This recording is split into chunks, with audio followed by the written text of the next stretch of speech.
அண்ணே எனக்கு ஒரு டவுட்டுண்ணே. இந்த மக்கள் நல கூட்டணி இதில் இருக்கிறவங்க எல்லாம் டெய்லி மாற்றி மாற்றி மாற்றி ஏதோ அறிக்கை விட்டுனே இருக்கிறாங்களா? ஒரு பாமரனாக ஒரு பொதுஜனமாக எனக்கு ஒன்றுமே புரிய மாட்டேங்குது. ஒரு அரசியல்வாதின்ற போல உனக்கு இதெல்லாம் புரியுதா?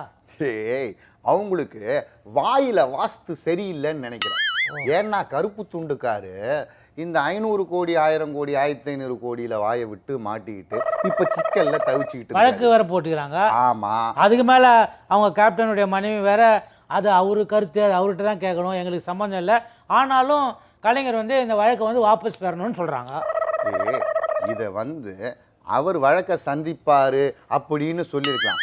அனாவசியமா இவங்களா முன் தயவு செய்து வழக்கை வாபஸ் வாங்கணும் அப்படின்னு சொன்னதுனால இதுக்குள்ள ஏதோ இருக்குமோன்னு நீ சொல்ற ஊருக்குள்ள பேசிக்கிறாங்க.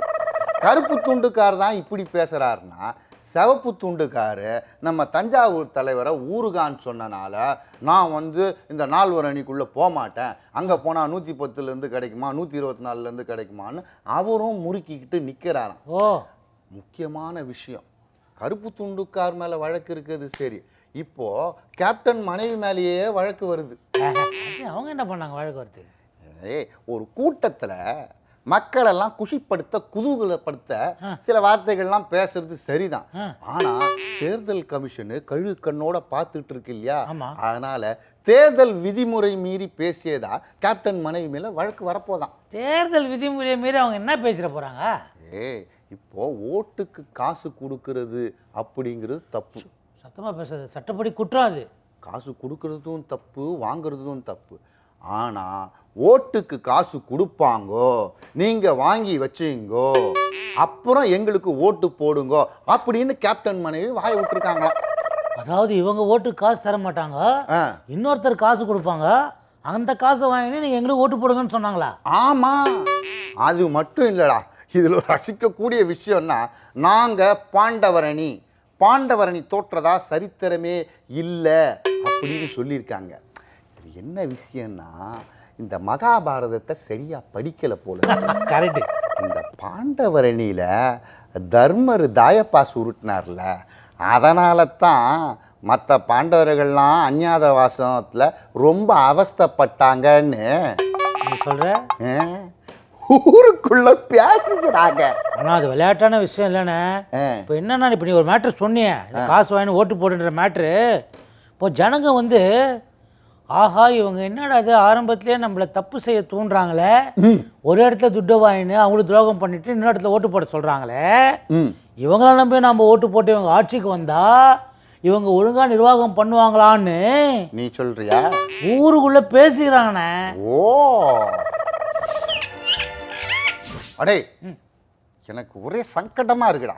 ஏன் போயிட்டு வந்துடுதுண்ணா? ஐயோ, அந்த சங்கடம் இல்லடா, என் பொண்டாட்டி இருக்காள, வர வர சொல்ற பேச்சையே கேட்க மாட்டாடா. ஏய், எந்த பொண்டாட்டின்னு சொல்லு. பெரியவ தான்டா. மற்றவெல்லாம் கேட்குற மாதிரி.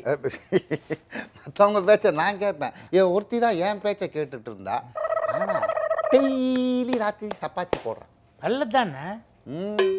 சப்பாத்தி பூரி சாப்பிடக்கூடாது. வா, நிஜமா வாய்க்கு ருசியாகுது. என் பொண்டாட்டி டெய்லி நல்லா சப்பாத்தி பூரி பரோட்டாம் பண்ணி போடுது, நான் சாப்பிட்டுக்கிறேன். சப்பாத்தி பூரியை தடை பண்ணணும். தடை பண்ணணுமா? ஆமாம், கேப்பக்கூழ் கம்மங்கூழ் இதைத்தான் குடிக்கணும். அதெல்லாம் அந்த வயலில் வேலை செய்கிறவங்க நல்லா உடல் உழைப்பு இருக்குதா, அவங்க சாப்பிட்டா சரிக்கண்ணே. நம்மள மாதிரி சும்மா வெட்டியாக உட்காந்து இங்கே டீ சாப்பிட்டு நைட் சரக்கு சாப்பிட்டு போய் அதெல்லாம் சாப்பிடக்கூடாது. நான் சொல்கிறத கேள்றா. சப்பாத்தி பூரிக்கு தடை, கேப்பங்கூழ் கம்மங்கூழ். அப்புறம் இந்த பாரின் அரிசியெல்லாம் வாங்கி பாசுமதி அரிசியெல்லாம் சாப்பிடக்கூடாது. குதிரைவாலி, அப்புறம் சம்பா அரிசி, இதை மாதிரி நம்ம சிறுதானிய அரிசி நெல் வகைகள் தான் சாப்பிடணும். இந்த பாரு, நான் உன் அரசியல் விஷயம் பர்சனல் விஷயத்தில் தலையிடுறேன்னா தலையில இல்லை. நீ எதுக்கு என் பர்சனல் விஷயத்தை தலையிடுற?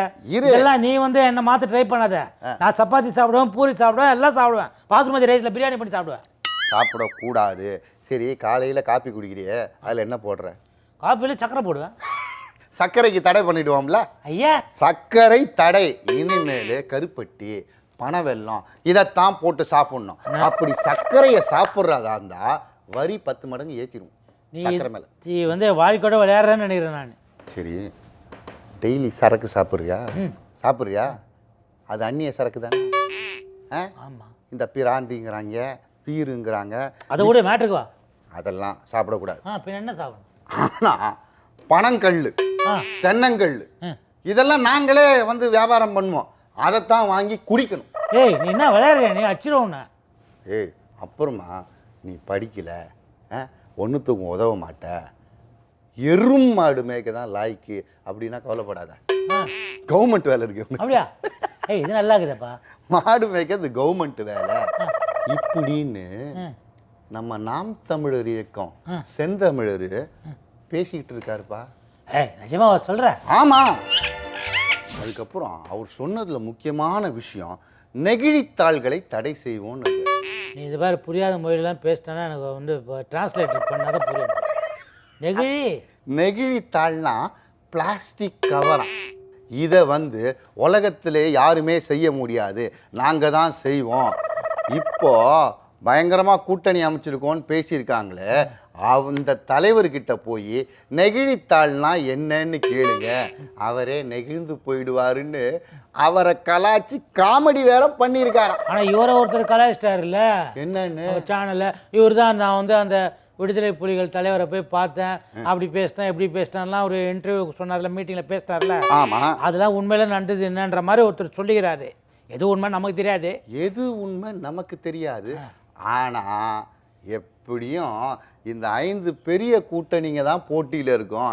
இவர் என்னதான் 2 மெழுகுவர்த்தி எடுத்துட்டு வந்தாலும் உருகிறது தான் மிச்சம், ஒன்றும் தாக்கத்தை ஏற்படுத்த மாட்டார்னு நீ சொல்ற. ஊருக்குள்ள பேசிக்கிறாங்க. அடே இந்த தேர்தல் அறிக்கையில் இந்த மாதிரி நிறைய காமெடிகள் இருக்கு. இன்னொரு முக்கியமான தேர்தல் அறிக்கை கேப்டன் வெளியிட்டிருக்காரு. இனிமேல் தேர்தலே கிடையாதுன்ற மாதிரி. அது ஃபுல்லாக படிச்சியா நீ? இல்லையா? அற்புதமாக சொல்லியிருக்காரு. இனிமே பெட்ரோல் 45 ரூபா தான், டீசல் 35 ரூபா தான். அதுவும் இல்லாமல் நாங்கள் ஆட்சிக்கு வந்த உடனே இந்த பஸ்ஸு ட்ரெயின் எல்லாம் வேஸ்ட்டு, நாங்கள் கேப்டன்றனால கப்பல் போக்குவரத்து ஆரம்பிக்க போகிறோம். இதெல்லாம் எப்படின்னா நான் தப்பாக புரிஞ்சுக்கிறார் அவரு. இது மாநிலத்துக்கான தேர்தல் நினைச்சாரா இல்லை பாராளுமன்றத்துக்கான தேர்தல் நினைச்சாரா? இந்த முடிவெல்லாம் அங்கே தானே எடுப்பாங்க. இந்த முடிவெல்லாம் அங்கே எடுப்பாங்கன்றது டீ கடையில் ஓசி டீ வாங்கி குடிக்கிற உனக்கு தெரியுது, வெட்டியா அரட்டை அடிக்கிற எனக்கு தெரியுது. ஆனால் கேப்டனுக்கு இதெல்லாம் தெரியாதான்னு நீ சொல்ற. ஊருக்குள்ள பேசிக்கிறாங்கப்பா. அதைத்தான் சொன்னேன்.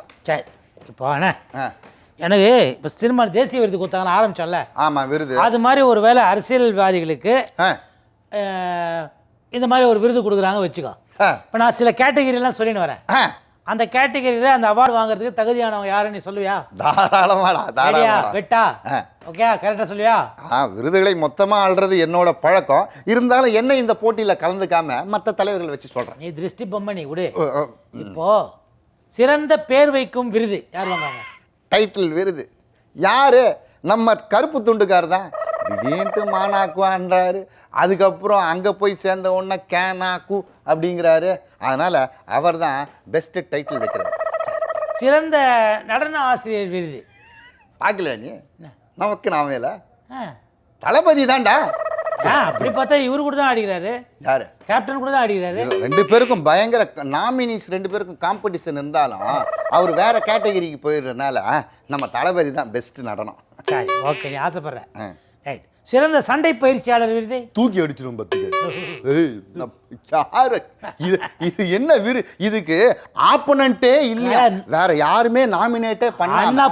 அன்அப்போஸ்டா கேப்டன் வேற. அப்புறம் சிறந்த